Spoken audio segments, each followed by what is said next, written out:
വിനീത നമസ്കാരം. ശ്രീമദ് ഭാഗവതം ദശമസ്കന്ധം അധ്യായം 23 ശ്ലോകം 19, 20, 21, 22, 23, 24 6 ശ്ലോകങ്ങള് ഇന്ന് നമുക്ക് നോക്കാം. ആ വിപ്രപത്നിമാര് ഭഗവാൻ ഇവിടെ അടുത്ത് വന്നിട്ടുണ്ട്, വിശന്നിരിക്കുകയാണെന്ന് കേട്ട ഉടനെ അവര് ഓടി എല്ലാം കിട്ടിയ പാത്രങ്ങള് ഭക്ഷണ പദാർത്ഥമൊക്കെ എടുത്തുണ്ട് എല്ലാവരും ഓടും. അവരെ തടുക്കുന്നുണ്ട് അവരുടെ ഭർത്താക്കന്മാരെ. എവിടേക്കാ പോണേന്നൊക്കെ ചോദിച്ചു. അവരതൊന്നും കേൾക്കണേ ഇല്ല. എന്താന്ന് വെച്ചാൽ അവര് ഭഗവാൻ തന്നെ മനസ്സ് സമർപ്പിച്ചു. ഇത്രയും അവര് ആ ഭഗവാനിന് മനസ്സർപ്പിച്ചിരിക്കുക. അതറിഞ്ഞു ഭഗവാൻ. അവരുടെ സമർപ്പണാണ് ഭഗവാനില്, എന്റെ പാദങ്ങളിൽ. ഒരു പണി ഇങ്ങനെ എടുക്കണുണ്ട്, മനസ്സ് മുഴുവൻ ഭഗവാനിലാണ്. എല്ലാവരും അത് അറിഞ്ഞത് കൊണ്ട് തന്നെയാണ് ഭഗവാൻ അവരെ അനുഗ്രഹിക്കാനായിട്ട് അവരോട് പറഞ്ഞത്. അതുപോലെ തന്നെ എല്ലാ തടസ്സങ്ങളും മാറ്റി ആ സമുദ്രം ഒറ്റ ലക്ഷ്യം മാത്രം, സമുദ്രത്തിലേക്ക് അങ്ങനെ ലയിക്കണം. അതുപോലെയാണെന്നാണ് ഇതിന് ഉപമ പറഞ്ഞിരിക്കുന്നത്. ഒരു ഓട്ടാണ്. ഓം നമോ ഭഗവതേ വാസുദേവായ കൃഷ്ണായ വാസുദേവായ ഹരയേ പരമാത്മനെ പ്രണതക്ലേശനാശായ ഗോവിന്ദായ നമോ നമഃ. ശ്ലോകം 19, 20. ചതുർവിധം ബഹുഗുണം അന്നമാദായ ഭാജനൈഃ അഭിസസ്രുപ്രിയം സർവാ സമുദ്രമിവ നിമ്നഗാഃ നിഷിധ്യമാനാ പതിഭിഃ ഭ്രാതൃഭിർബന്ധുഭിः സുതൈഃ ഭഗവത്യുത്തമ ശ്ലോകേ ദീർഘശ്രുതധൃതാശയാ. ഈ വിപ്രപത്നികള് വളരെ കാലായിട്ട് ആ ഭഗവാന്റെ ഗുണങ്ങൾ ഇങ്ങനെ കേട്ട് ഭഗവാനെ തന്നെ മനസ്സ് വെച്ചുകൊണ്ടിരിക്കുന്നവരാണ്. ഇപ്പതാ ഭഗവാൻ സമീപത്തിൽ വന്നിരിക്കണമെന്ന് കേട്ടപ്പോ അഭക്ഷ്യം, ഭോജ്യം, ലേഖ്യം, ചൂഷ്യം ഇങ്ങനെ 4 വിധത്തിലുള്ളതും സൗരഭ്യം, രസം മുതലായ ബഹുഗുണങ്ങളുള്ളതുമായ ഭക്ഷണ പദാർത്ഥങ്ങള് ഓരോ പാത്രത്തിലാക്കി തങ്ങള് തന്നെ എടുത്ത് തങ്ങളുടെ പരമപ്രീതി വിഷയമായിരിക്കുന്ന ഭഗവാന്റെ അരികത്തേക്ക് അങ്ങോട്ട് പോയി. ചതുർവിധം ബഹുഗുണമന്നം എന്ന് പറഞ്ഞത് 4 തരത്തിലുള്ളതാണ്. അപ്പോഴോ ഇവരുടെ ഭർത്താക്കന്മാരും സഹോദരന്മാരും അവിടെ യാഗം നടക്കില്ല. അപ്പൊ സഹോദരന്മാരും ബന്ധുക്കളൊക്കെ വന്നിട്ടുണ്ട്. അവിടെ അവരുടെ പുത്രന്മാരുണ്ട്. എല്ലാവരും പുരുഷന്മാരും മുഴുവനും എവിടേക്കാ പോണേന്ന് വെച്ചിട്ട് അവര് തടഞ്ഞു. എത്ര തടസ്സങ്ങള് ആ മാർഗത്തിലുണ്ടായിരുന്നാലും നദികള് സമുദ്രത്തിൽ ചെന്നു ചേരും അല്ലേ? അതുപോലെ ഇവര് ആ തടസ്സങ്ങള് കൂട്ടാക്കാതെ ഭഗവാന്റെ സമീപത്തേക്ക് ചെന്നു ചേർന്നു. അതായത് ഈ നദികള് സമുദ്രത്തിൽ പോയി ചേരണത് സ്വാഭാവികമായിട്ട് അങ്ങനെ പോകും, അതല്ലേ? അതുപോലെ അവരുടെ മനസ്സും സ്വതേ തന്നെ ഭഗവാന് പ്രവേശിച്ചിരിക്കണു എന്നാണ് അതിന്റെ അർത്ഥം. ഭർത്താക്കന്മാരും മറ്റു സ്ത്രീകളെ പോകരുത്, നിങ്ങൾ പോകരുത് എന്ന് മാത്രമേ തടസ്സം പറഞ്ഞിട്ടുള്ളൂ. ഭക്ഷണം കൊണ്ടുപോകണമെങ്കിൽ ആരെങ്കിലും കൊടുത്തയക്കാം വേണമെങ്കിൽ എന്ന് അവര് പറഞ്ഞിട്ടുണ്ടാവണമെന്ന്. എന്തുകൊണ്ടെന്നാൽ ഭക്ഷണ പദാർത്ഥങ്ങള് ഭഗവാൻ സ്വീകരിച്ചു എന്നാണ് പറയുന്നത്. ബ്രാഹ്മണര് കൊടുക്കുന്ന ഭക്ഷണം സ്വീകരിക്കണമെങ്കിൽ സ്വമേധയാ അവര് അനുവദിച്ചാല്, അവര് നല്ലോണം ഭക്ഷണം സമർപ്പിച്ചാൽ മാത്രമേ ആ ഭക്ഷണം കഴിക്കാൻ ഭഗവാന് സാധിക്കുള്ളൂ. അപ്പോ അവരും അതിനെ അനുവദിച്ചിട്ടുണ്ടാവുന്നു. അല്ലെങ്കിൽ അവരുടെ സമ്മതം ഇല്ലാതെ കൊണ്ടുപോയതാണെങ്കിൽ ഭക്ഷണം സ്വീകരിക്കാൻ ഭഗവാന് സാധിക്കില്ല. പക്ഷെ ഭക്ഷണം ഭഗവാൻ സ്വീകരിച്ചിട്ടുണ്ട്. അപ്പൊ അതവര് ഭക്ഷണം വേണേ ആരുടെങ്കിലും നിങ്ങൾ കൊടുത്തേക്ക്, ഇവരെന്തിനായി ഓടണേ എന്നാണ് അവര് പറഞ്ഞിട്ടുള്ളൂ എന്നാണ് പറയുന്നത്. ഭഗവാന് ഇവര് ഭക്ഷണം കൊണ്ട് ചെന്നപ്പോ അവിടെ കണ്ട ആ ഭഗവാന്റെ സുന്ദര രൂപത്തെ മനോഹരമായിട്ട് വർണ്ണിച്ചിരിക്കുന്നു ശ്രീ ശുകബ്രഹ്മർഷി. യമുനോപവനെ അശോകനവ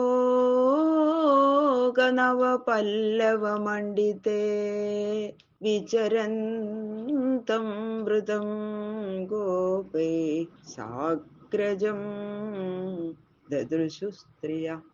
അശോകമരത്തിന്റെ ഇളന്തളിരുകളാൽ അലങ്കരിക്കപ്പെട്ട യമുനാ നദീ സമീപത്തിലുള്ള കാട്ടിൽ ഗോപന്മാരാൽ ചുറ്റപ്പെട്ടും ജ്യേഷ്ഠനായ ബലരാമനോട് കൂടിയും സഞ്ചരിച്ചു കൊണ്ടിരിക്കുന്ന ആ ശ്രീകൃഷ്ണ ഭഗവാനെ സ്ത്രീകൾ കണ്ടു. ഇതാ ഭഗവാനെ മനോഹരമായിട്ട് വർണ്ണിക്കുന്നു. ശ്യാമം ഹിരണ്യപരിധിം വനമാല്യപർഹത്താതു പ്രവാള നടവേഷം അനുവ്രതാംസേ വിന്യസ്തഹസ്തം ഇതരേണധുനാനമബ്ജം കർണോൽപലാളകപോല ഭാബ്ജഹാസം. ആ വിപ്രപത്നികൾ കണ്ട ഭഗവാന്റെ അസുന്ദര രൂപം ഈ ശ്ലോകത്തില് വിവരിക്കുന്നു. മേഘം പോലെ കോമളമായ ശ്യാമള നിറം കൊണ്ട ദേഹത്തില് മിന്നലുപോലെ മിന്നുന്ന മഞ്ഞപ്പെട്ട് ധരിച്ചിരിക്കുന്നു. കഴുത്തില് വനമാല, ശിരസില് പീലികള്, മുഖത്തില് മനയോല, ശിരസിന്റെ ഇരുഭാഗത്ത് തളിരിലകള്. തളിരുകളെ കൊണ്ട് രണ്ടു ഭാഗത്തും തൂക്കിയിട്ടിരിക്കുക. നല്ല ഭംഗിയുള്ള തളിരിലകള്. അതുകൊണ്ട് എന്താ, ഒരു കളിക്കാരൻ എങ്ങനെയാ വേഷം കെട്ടുക, അതുപോലെ ഇങ്ങനെ ഒരു വേഷപകർച്ചയോടുകൂടി ഒരു സുന്ദര രൂപം, ഒരു അത്ഭുത രൂപം. അങ്ങനെ ഒരുമിച്ച് നടക്കുന്ന ആ ഒരു സ്നേഹിതന്റെ തോളില് ഒരു കൈ അങ്ങനെ വെച്ചിട്ടുണ്ട്. മറ്റേ കൈ കൊണ്ട് ഒരു താമരപ്പൂവ് ഇങ്ങനെ കയ്യിൽ പിടിച്ചിട്ട് അതിങ്ങനെ ചുറ്റിച്ചുകൊണ്ടിരിക്കുക. അതിമനോഹരമായ ഒരു ദൃശ്യം. അതോ മുഖത്തോ അതിസുന്ദരമായ മന്ദഹാസം. കാതുകളില് ഓരോ നീല താമര രണ്ട് കാതില് ചൂടിയിരിക്കുന്നത്. കവിൾത്തടത്തിൽ ഇങ്ങനെ കുറുനിരകള് വീണ് കിടക്കണു. വിരിഞ്ഞ താമരപ്പൂ പോലെ മനോഹരമായിരിക്കുന്ന ആ മുഖത്തില് അതിസുന്ദര മന്ദഹാസം. എങ്ങനെയാ സ്ത്രീകള് അവരിങ്ങനെ കണ്ണുമ വെട്ടാണ്ട് നോക്കിക്കൊണ്ടിരിക്കുക. ഇങ്ങനെ ആ ദർശന മാത്രത്താൽ തന്നെ മനസ്സിനെ അപഹരിക്കുന്ന ആ മനോഹര വേഷത്തോടു കൂടിയ ശ്രീകൃഷ്ണനെ അങ്ങനെയാണ് ആ വിപ്രപത്നികള് ഭഗവാനെ കണ്ടത്. അവര് ആ സുന്ദര രൂപം കണ്ടിട്ട് ഇങ്ങനെ കണ്ണിമ വെട്ടാതെ ഇങ്ങനെ നോക്കി നിൽക്കുക. പ്രായ ശ്രുത പ്രിയതമോദയ കർണപൂരേ യസ്മിൻ നിമഗ്ന മനസക്തം അഥാക്ഷിരന്ധ്രൈഃ അന്തഃപ്രവേശ്യ സുചിരം പരിരഭ്യതാപം പ്രാജ്ഞം യഥാഭിമതയോ നിജകുരു നരേന്ദ്ര. ഹേ രാജശ്രേഷ്ഠ, പരീക്ഷിത് മഹാരാജാവിനോട് പറയണു, ശ്രീകൃഷ്ണനെ കണ്ടയുടൻ ആ ലജ്ജാധിക്യ നിമിത്തം കണ്ണടച്ചിങ്ങനെ ഉൾക്കണ്ണുകൊണ്ട് ആ സ്വരൂപത്തെ നന്നായി ആലോചിച്ചപ്പോ അവർക്ക് എന്തൊക്കെയാണ് അവരുടെ മനസ്സിൽ, പിന്നെ എന്തൊക്കെയാ അവർ ചെയ്യണേ എന്നുള്ളതൊന്നും അവർക്ക്, എവിടെയാ നിൽക്കണത്, എന്താ ചെയ്യണേ എന്നുള്ള ബോധമൊന്നും അവർക്ക് ഇല്ലാതെ അങ്ങനെയുള്ള ആ വിപ്രപത്നികള് ഭഗവാനിൽ അങ്ങനെ മുഴുവനും അങ്ങോട്ട് ലയിച്ചു. അപ്പൊ എന്തായി, പരമഹംസന്മാര് അനുഭവിച്ച് ആനന്ദിക്കുന്ന ആ സമാധി അല്പനേരം അവർക്ക് അനുഭവമായി എന്നത് അത് നല്ലോണം മനസ്സിലാക്കണം മഹാരാജാവേ എന്ന് പറയണ് ശ്രീ ശിവപരമർഷി. അങ്ങനെ ഒരു സമാധിഭാവമാണ് അവർക്ക് ഉണ്ടായത്. ഇത്രയും അവര് ഭഗവാനെ അങ്ങോട്ട് ഉൾക്കൊള്ളുകയാണ്. ഇങ്ങനെ ഒരു രൂപം ഞങ്ങൾക്കത് കാണാൻ പറ്റിയല്ലോ. അവരെല്ലാവരും ആനന്ദത്തിലാണ് ലയിച്ചു. സമാധിയിലായി എന്നാ പറയണത്. പരമഹംസന്മാരെ അനുഭവിച്ചത് സമാധിയില്.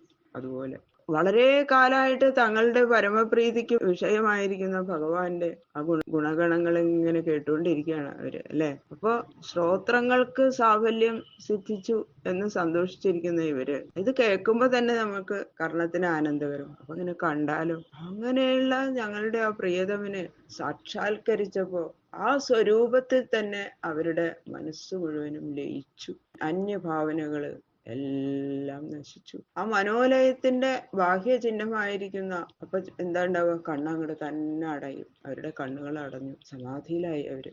കുറെ നേരം കഴിഞ്ഞപ്പോ ഒന്നുകൂടി ആ രൂപം കാണണം എന്നുള്ള മോഹം കൊണ്ട് അവര് കണ്ണു മിഴിച്ചു. അപ്പൊ എന്തായി, അവരുടെ ആ നേത്രദ്വാരങ്ങളിൽ കൂടി ആ മനോഹര സ്വരൂപത്തെ തങ്ങളുടെ ഹൃദയമാകുന്ന പള്ളിയറയിൽ അങ്ങോട്ട് പ്രവേശിപ്പിച്ച് വളരെ സന്തോഷത്തോടുകൂടി മനസ്സുകൊണ്ട് ഭഗവാനെ തന്നെ ഇങ്ങനെ ആലിംഗനം ചെയ്ത് കുറെ നേരം ഇതുവരെ കാണാത്തത് കൊണ്ട് വളരെ കാലമായിട്ട് അനുഭവിച്ചുകൊണ്ടിരിക്കുന്ന ആ ദുഃഖത്തെ അവര് തീരെ ഉപേക്ഷിച്ചു. അവരുടെ എല്ലാ ദുഃഖങ്ങളും ആ സമയത്ത് അങ്ങോട്ട് നശിച്ചു. ഒരു മനസ്സുകൊണ്ട് എല്ലാവരും ഒരുപോലെയാണ്. അങ്ങനെ കണ്ണു തുറന്നു ഭഗവാനെ അതുകൊണ്ട് കണ്ണുകൊണ്ട് നേത്രൈ ശ്രോത്രൈച്ച പീത്വ എന്ന് പറഞ്ഞിട്ടില്ലേ നാൽപ്പത്തൂര്, അതുപോലെ അവരവരങ്ങനെ കുടിച്ചു ഹൃദയത്തിൽ അങ്ങോട്ട് കൊണ്ടുവന്നിട്ട് ആലിംഗനം ചെയ്ത് ഇനി അവർക്ക് യാതൊരു ദുഃഖവും മതി എന്നുള്ള ആ ഒരു ഭാവം അവർക്ക് വന്നു. അതുവരെ ഉണ്ടായിരുന്ന എല്ലാ ദുഃഖങ്ങളും എല്ലാം നശിച്ചു. ആനന്ദം മാത്രം അവരുടെ ഹൃദയത്തിൽ കൊണ്ടുവന്നു. ദുഃഖത്തെ ഉപേക്ഷിച്ചു എന്ന് പറയുന്നത് രണ്ടാമതും ഉണ്ടാകാത്ത വിധം ദുഃഖത്തെ ഉപേക്ഷിച്ചു. ആ വിജഹു എന്ന് പറഞ്ഞത് ആ ഒരക്ഷരം അവിടെ പ്രയോഗിച്ചുകൊണ്ട്. അപ്പോ ഇങ്ങനെ അവരുടെ ഇപ്പോഴത്തെ അവസ്ഥ എങ്ങനെയെങ്കിലും ഒന്ന് മനസ്സിലാക്കാൻ വേണ്ടിയിട്ട് ഇതാ ശ്രീ സുഖബ്രഹ്മർഷി പറയണത്.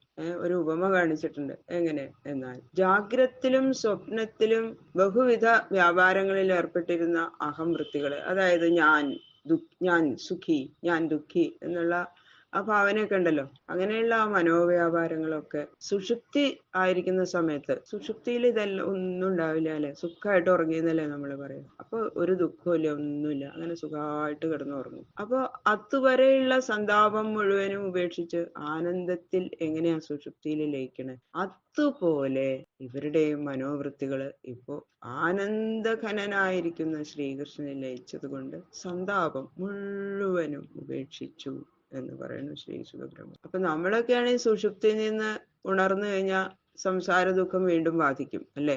എന്നാലോ ഇവർക്ക് ദുഃഖം ബാധിക്കില്ല. അതെന്തുകൊണ്ടാന്ന് വെച്ചാൽ സുഷുപ്തിയിലെ ആനന്ദം അജ്ഞാനത്താൽ മൂടപ്പെട്ടതാണ്. ഇവരുടെ ആനന്ദം ഇപ്പോൾ ജ്ഞാനാവൃതമല്ല. ആ വ്യത്യാസമുണ്ട്. രോഗബാധ കൊണ്ടോ എന്തെങ്കിലും ശസ്ത്രക്രിയ കൊണ്ടോ ഒക്കെ മുറിപ്പെട്ടിട്ടോ മറ്റേതെങ്കിലും വിധത്തില് എന്ത് ദുഃഖങ്ങൾ ഉണ്ടായിരുന്നാലും ഉറക്കത്തില് ആ ദുഃഖങ്ങള് നമ്മൾ അറിയില്ല അല്ലെ. അതെല്ലാവർക്കും അനുഭവിച്ചറിയാം. അജ്ഞാനവും ആനന്ദവും അവിടെ പ്രകാശിക്കുന്നുണ്ട്.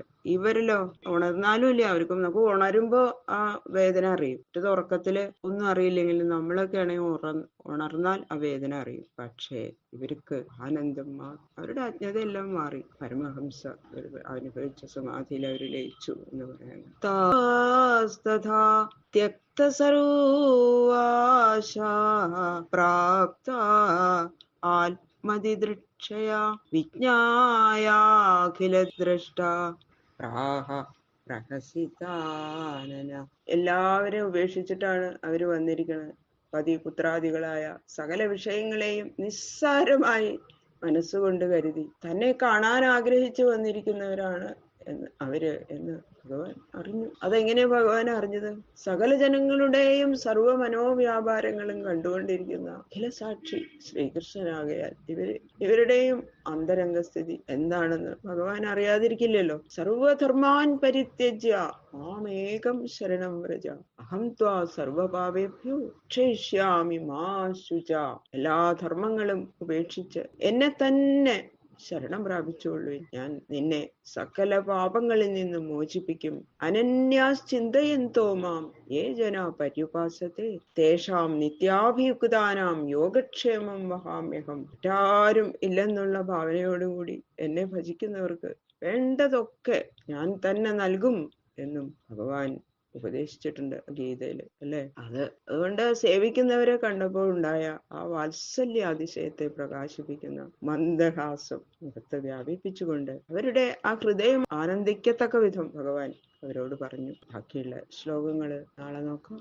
സർവത്ര ഗോവിന്ദ നാമ സങ്കീർത്തനം ഗോവിന്ദ ഗോവിന്ദ.